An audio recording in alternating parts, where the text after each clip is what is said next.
Welcome to the 2022 BIPOC Perioperative Leaders to Know. My name is Carissa Brewster, staff writer for Whitman Partners, and today we welcome Marline Courageux.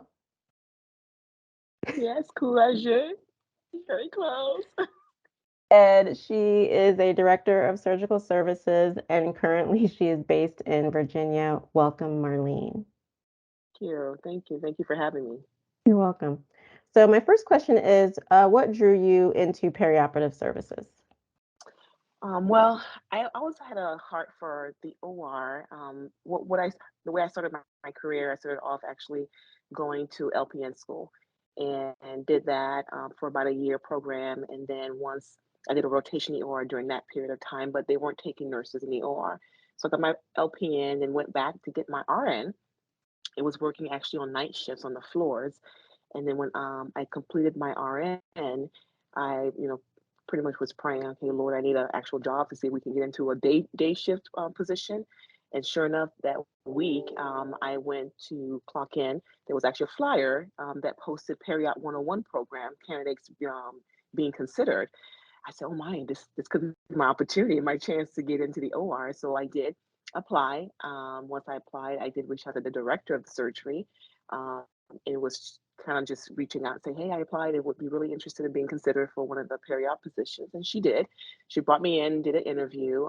Things went well, and they considered me and brought me into the operating room. Got in the operating room in 2006. Did the whole program for about a year, got into the OR, worked for about a year, and actually right from that point became the permanent charge nurse for about 9 years during that period. And then got into, we call it a clinical coordinator, but usually OR nurse manager role in 2015. In that same year, my director ended up resigning and had me consider looking into the director role, which I said, oh, I'm just getting into my clinical coordinator position. I may need a little time before I can actually go into diving into a director role. And my CNO at that time really encouraged me and said, just apply and just go from there. And I did. And 2 months later, I got the position. So I became a director of surgery in 2016 and has been doing it since then and love it. That's definitely Awesome. where my heart is, and just enjoy being in and operating perioperative services. Mm-hmm, mm-hmm. Um, we are, I guess, over 2 years into this pandemic. I guess it's still happening, sort of, I Mm-hmm, guess. mm-hmm. Pretty Especially much people in off the and on. hospitals. I mean, y'all know what's happening. How has the pandemic impacted your approach to leadership? Um, Definitely has really opened our eyes for me as a leader, because it was a really challenging time during the pandemic. It's been a first time experience for many of us that haven't been part of a pandemic. And there was a lot of anxiety, a lot of stress, a lot of uncertainty, what was going on. So it really um, had to really help me to be able to, see things a bit different. I had to be a bit more patient. And it was really coming up with a strategic plan to be able to support the team during that time. Because, of course, there was not a lot of hours. Surgery, elective cases were down at that time. So it really helped us to be able to be a bit more sympathetic, empathetic what's going on, because we had family that lost loved ones, employees that were getting sick, and we had to be very flexible and be able to support the team and work with our physicians and surgeons too during that time. So I think with the pandemic, it really helped us to, appreciate more what we do, why we came into the surgical field, and really show us, this is why we came into it, and be able to be supportive to each other, especially in the leadership role, because a lot going on, a lot of stress, a lot of emotions, and it did impact families, impact, coworkers. So from a leader perspective, I had to look at the big picture. My team, my surgeons, the families, the patients as well, and work collaboratively as much as possible to see how we can support and accommodate some of the needs of the department, and that for the team as well too. So we just got to we're able to kind of build, drew the team even closer, honestly, and really say, hey, we need to do what we got to do, support each other, and we can only get through it as a team. So we had to really continue to teach everyone and really encourage everyone. Hey, it's tough, but we'll get through it. And the team really thrived through that time. But I think with being able to show that support, being present, being visible, acknowledging that yes, this is a challenging time, but we're not going through it alone. We're going through it as a team, and we'll get through it one day at a time, one patient at a time. So Yeah. Um, Throughout your career, your perioperative career, have you ever experienced racism or witnessed racism, and how was it handled? yes, I have, and I could say I was part of that. Being discriminated against, as of course being African American descendant, being a leader in leadership role. You don't see that very often, and when you do, there is some thoughts or suggestions about opinion about into particular. I had we did an employee survey, and I had a lot of my staff that went very vocal about why did they put her in leadership, and I don't think she's qualified enough for this role in this position. And you can imagine how that places you, because the employee survey is kind of my report card. It tells me how well I'm doing as a leader and how well our department's doing as a whole with the organization. So that really impacted me quite a bit, and I actually had a letter that was written to um, my administrator by a group of employees that I wasn't visible, I wasn't there, I wasn't helping with the morale issue and situation, which is kind of odd because I can say I'm very visible, and it's one thing I do. Marlene is always on the go. Marlene's always there, so it was very hurtful. Um, there was definitely some self-reflection I had to go do myself to really see, hey, did I really want to proceed and pursue this career under this type of environment? And I spoke to my manager, my mentor at that time, and just expressed to her my concern and my disappointment in that sense as well too, because I'm a very open person. I have an open door policy, but it did impact me in a way that it actually made me stronger. I did not sink into that. I rose above um, that that level, and I really had a good support at home with my husband as well. It just continued to remind me who I was, and knowing that I know what I was doing, and I just had to keep moving forward and not let that interfere. And that was addressed. We had some conversations and just had to take some time to not let that impact who I was as a leader, and it just helped me push forward until that time came that I was able to prove them all wrong. And I was a Yeah, strong leader, yeah. So it, I it was took gonna some time. ask, like, did you stay and what Yes, happened? I did stay. I did stay, and a lot of the ones that came back was throwing a lot of compliments of how they haven't had a leader like me before, and how they appreciate my leadership style and my presence and my support. So what they thought is not what they what it was, and they did come Mhm. around, and things that, and even my it's interesting, even my manager was even considering having me step down. And after much consideration and her saying, you know what, this I know what they're saying is not you, and she ended up supporting me during that time too. That helped me as well push forward and not allow that to bring me down or step out or Yeah, step down. yeah, Yeah, yeah, yeah. yeah. Yeah, I mean, you were chosen for that position and the qualifications are there, and like Mm-hmm. you can't like bow to what is essentially kind of bullying. Yeah, yeah, Yeah. yeah, and it's so interesting because even some of my former leadership that I've had um, were kind of the opposite of me. So I was like, "Oh, are you sure you're talking about me or someone else?" So that's why it kind of really was hurtful. But you know Yeah. what? Like I said, I got through it, and my current manager that was there, my leader, she just really supported me and said, "You know what? You got this." Yeah. And sure enough, we were able to get through it, and everyone turned around. And when I um, left that position, not because of that. That was like 6 years after. Before that, Yeah. the whole team like literally was in tears and saying, "Wow, Marlene, we're going to be losing huge." And I Hmm. said, I said, you know what? I said, everything, in life, things happen. It's time to transition, move to different and other things. But I said, I trust you guys will keep the department running as smoothly and as efficiently that I've always um, trusted you guys to do so. And the next leader coming up will hope they just continue on that same path and bring something new to the team. So it was a very emotional departure, and I was very grateful, and they had a beautiful celebration. Um, so it was good. It was good. It was worth Good, staying there. Yeah, for good. sure.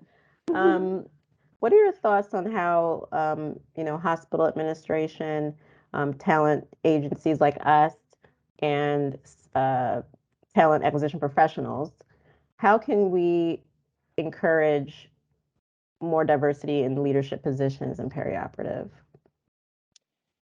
Um, Definitely be open minded about choosing your candidates. I know because everyone comes with a different background. Their strength and their weaknesses, and I always believe so. Everyone has something to offer um, in their field or whatever they're applying for. So I think it's really important because we all come from different backgrounds, different trainings, different facilities.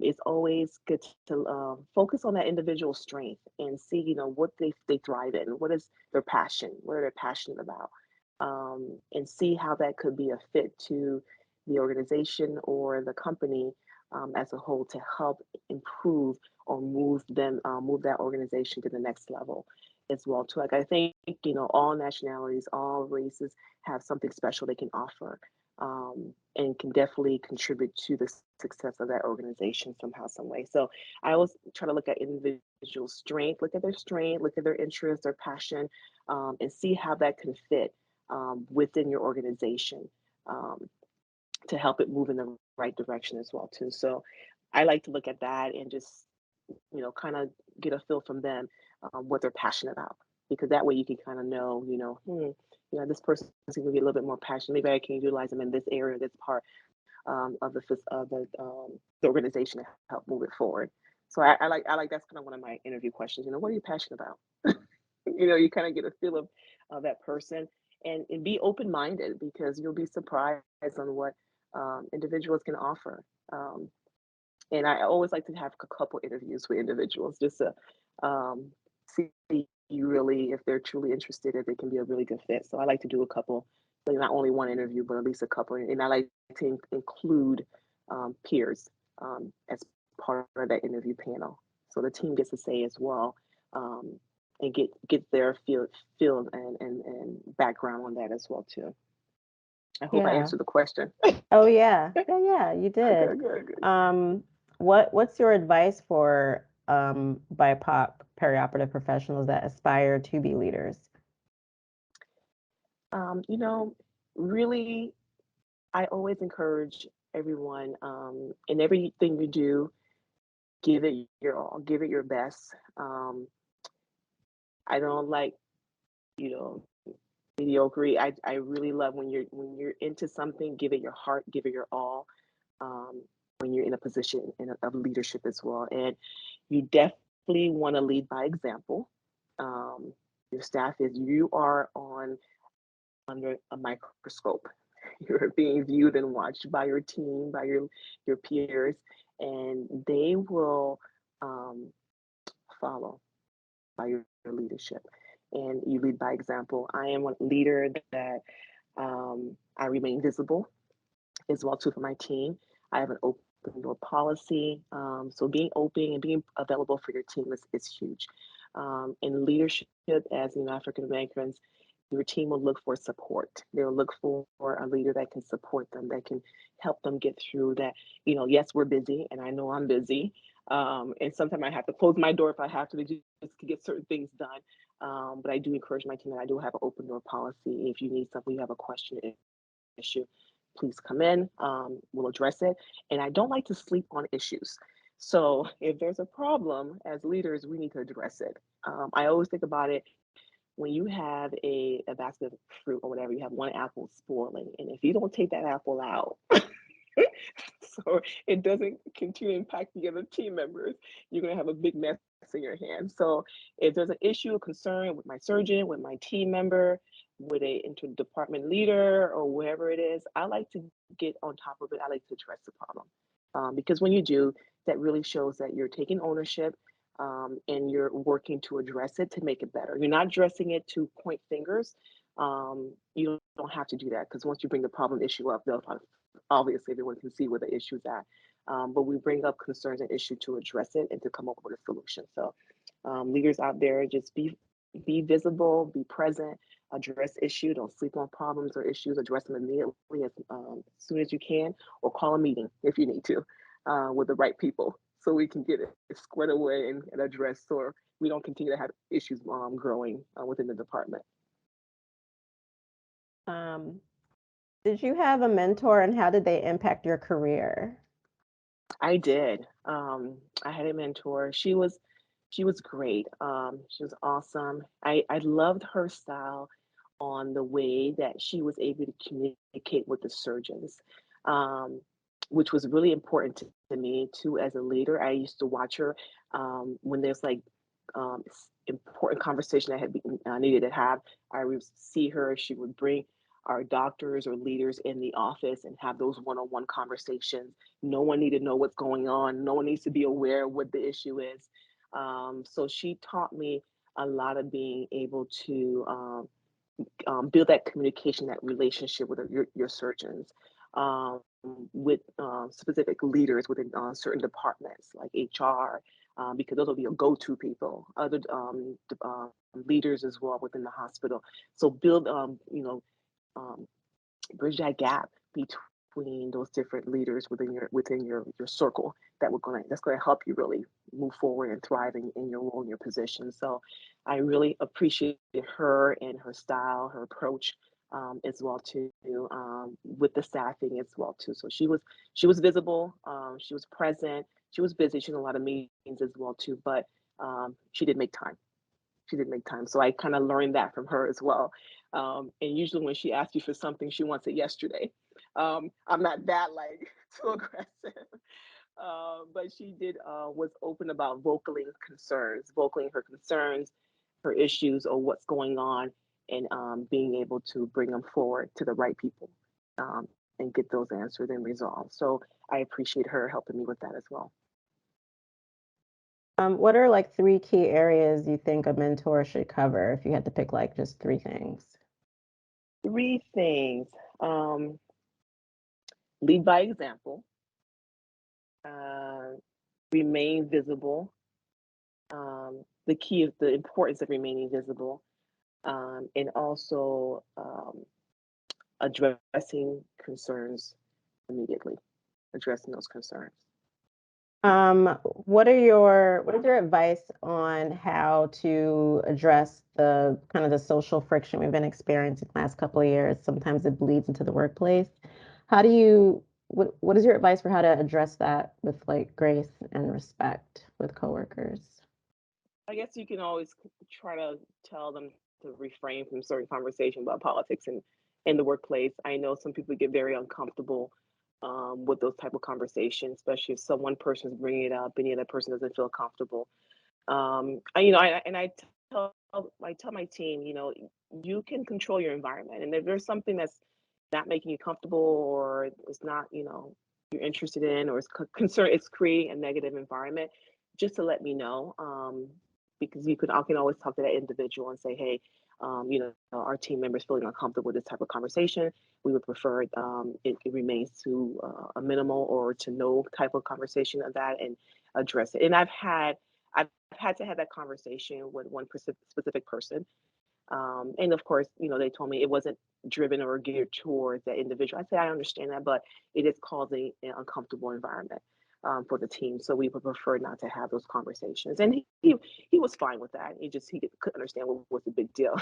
I was like, well, everyone, views it or you know, differently, and it's a work environment. So we want to make sure that we allow it to be an environment where staff feel open to talk, have a conversation, but um, certain conversation or discussion needs to remain limited in the work environment, just so we don't make it Yes. uncomfortable, for everyone in the workplace. And people don't tend to think about that, but it does create an uncomfortable environment. So I think it's really just Mhm. addressing it, bring it to that person's attention, because you'll be surprised how many times that when you don't address or bring it, they don't realize that that's what they're doing, until that brings up, you're told, oh, okay, well, I'll keep that in mind. I said, thank you. And Yes. usually it resolves itself. It resolves itself. Yeah. Yeah. What are some ways, in your opinion, that the industry can help to shore up the pipeline of nurses into periop to address the shortage, which was a problem before COVID, but has gotten a little bit worse with the pandemic. Yes, it has. Again, one of the things that we're trying to help control is costs in healthcare in general. But I do know compensation does play a role in that as well, but not the defining, end result of it, gearing in new nurses or old nurses. I do believe compensation plays a role in that, but I also believe it depends on the culture of the facility as well too. I know staffing do look for a positive culture. They look for team playing atmosphere as well too. So they do focus a lot on that, and also with just the number of nurses in the peri-op realm that we see a lot are getting to that point. They're actually retiring.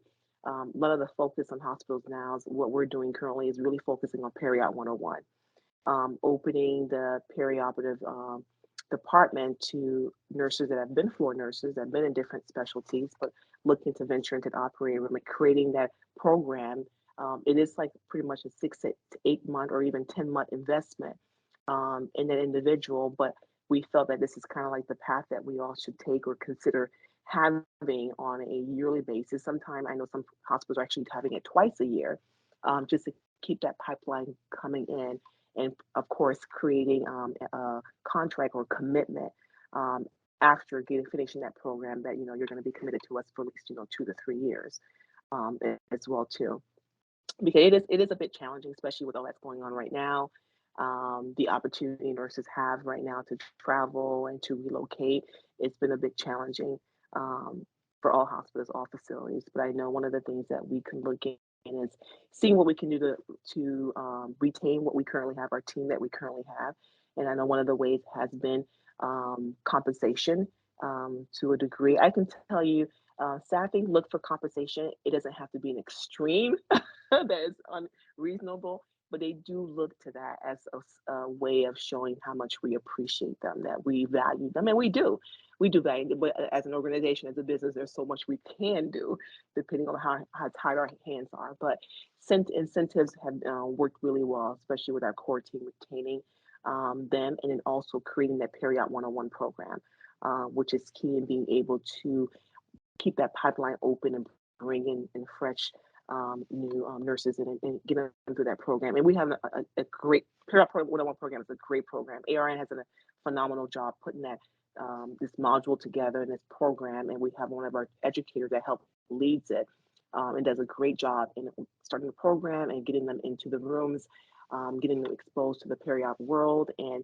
we've had like 3 successful programs, which we've actually been able to retain and keep our nurses, our new nurses within our facility. So that's working well. So I hopefully encourage everyone that can do that, that can support that, because it's really where we should definitely be looking into not only compensation, which is key for retainment and bringing individuals in, but also creating that Periop 101 program to help grow our program, Yeah. because a lot of nurses they're retiring. Some nurses are retiring.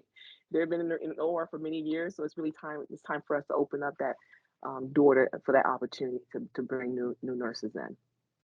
Yeah, I've heard a lot of people say how they got into periop, and it was sounds like sometimes it was almost by chance, Hmm. and so Yeah, kind of exposing so people know that this is a path I can take. Seems yeah, like that's really important too. absolutely, absolutely. Yeah, awesome. Well, thank you so much for joining us. That was a great note to end on, and great advice for anybody, no matter what their job is.